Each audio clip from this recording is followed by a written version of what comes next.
And when you're trying to function while you're malnourished in some area, you're going to malfunction. I want y'all to hear me. And I am telling you, some of the ills, the issues, the problems, the challenges, the hangups, the stupidity, the self-destructive behavior that we are seeing in men is not the problem. They're hunger pains. Some of the issues that we are seeing in the lives of men are symptoms of men that are malnourished in certain areas because hunger impacts your ability to function optimally. Hunger is a craving for something that meets a God-given need. Hunger is a craving for something that meets a God-given need. It doesn't mean that what you're craving is godly. Did you hear what I just said? It doesn't mean that what you're craving is godly. It means that what you're craving is sometimes an illegitimate attempt to meet a legitimate need. And if there is a word that you would say, Pastor Dharius, in 2 decades of serving people, specifically men, in 2 decades of serving people, not just through the vehicle of ministry, but also recently through the vehicle of the marketplace. In your time of pastoring and mentoring and discipling and coaching and having conversations with men, what is a word that you would use to describe the dominant emotional disposition of most of the men you encounter? And the word is hungry.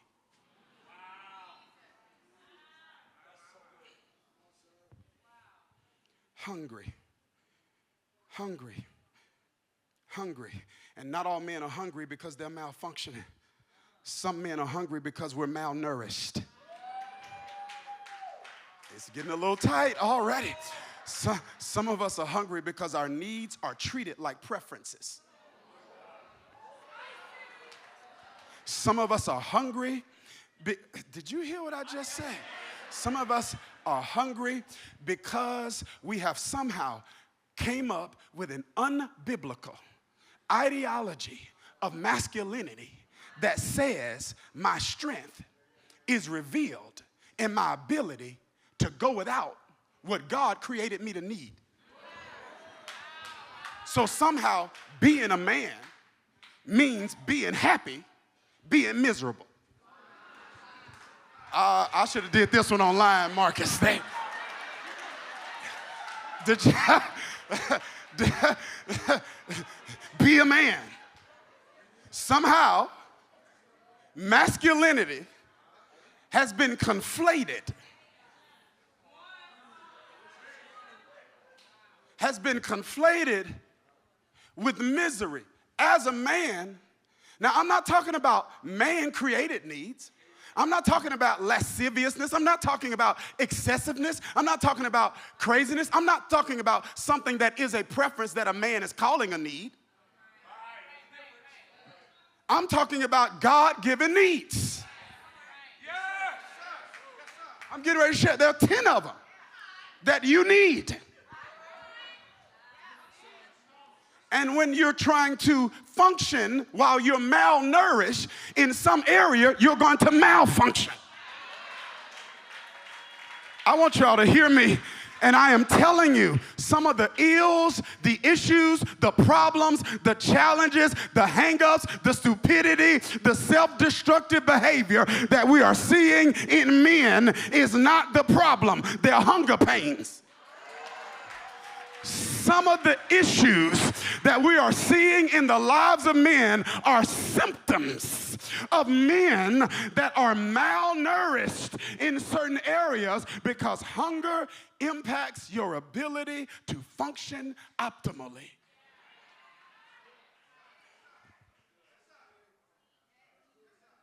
You know how you are when you're hungry.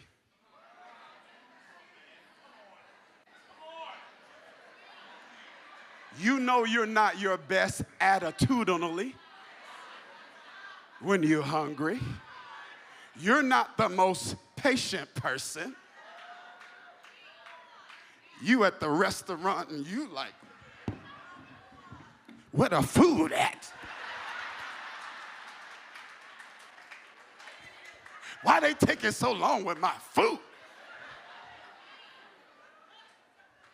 Because we don't function optimally when we're hungry. Think about this.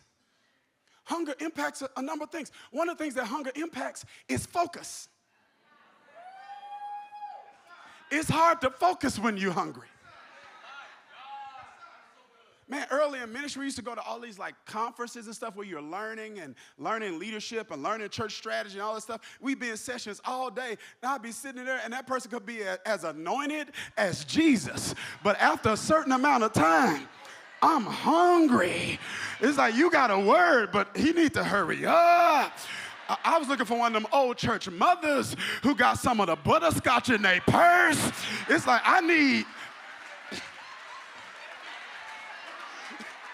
I'm hungry.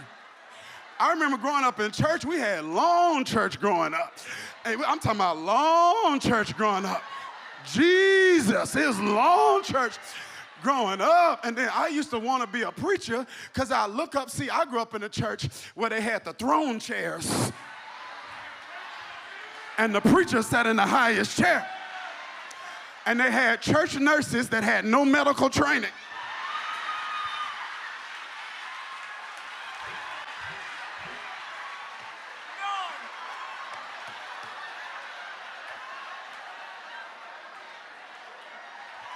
They would come and bring the preacher Gatorade and orange juice and water. I was sitting there as a little boy saying, I want to be a preacher.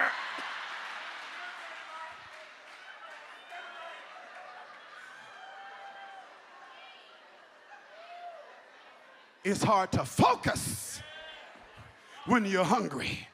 And if you see a unfocused man, and the only thing you attempt to do is to fix the focus, you are fixing the fruits, but you're not fixing the root of the problem.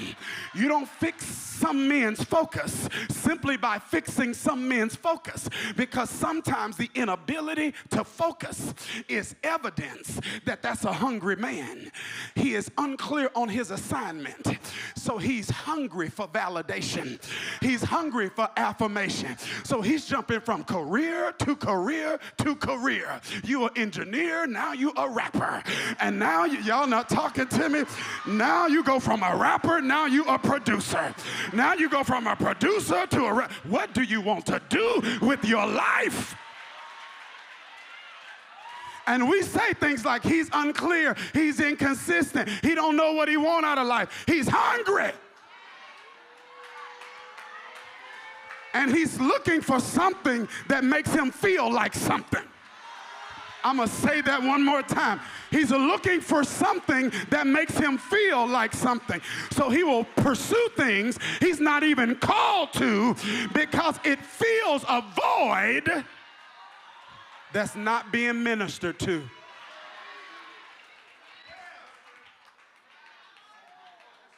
He's not searching for a career, he's searching for himself.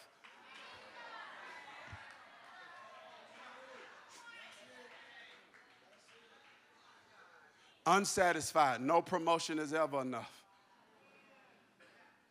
I've never seen a chronically, we all unclear in certain seasons, but I've never seen a chronically unclear man that didn't have deep emotional wounds. Never seen it.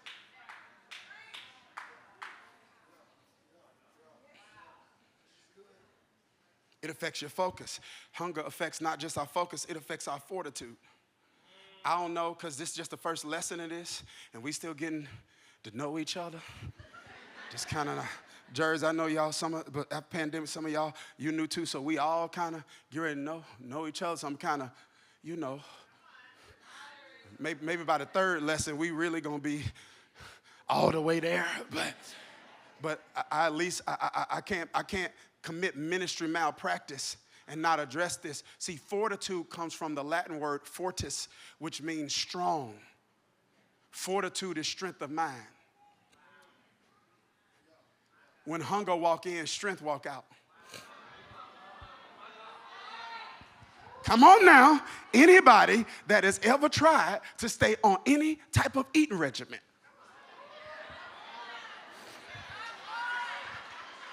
You know it's more difficult to resist the Oreos.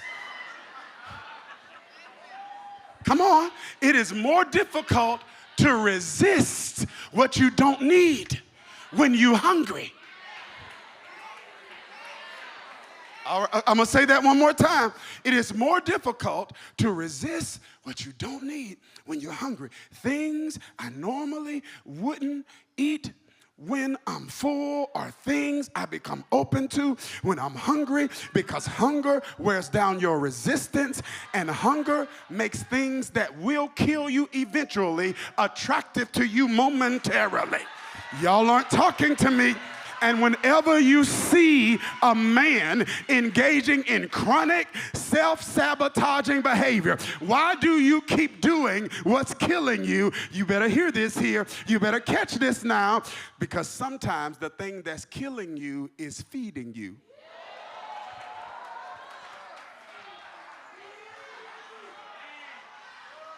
These chips are killing me, but they're feeding me. These cookies are killing me, but they're feeding me. Come on now, this processed food is killing me, but it's feeding me. And even though it doesn't hold me eternally, it does satisfy me temporarily. And so I keep going back to something I know I need to stay away from. Because even though it's killing me, it don't feel like death. It's killing me softly.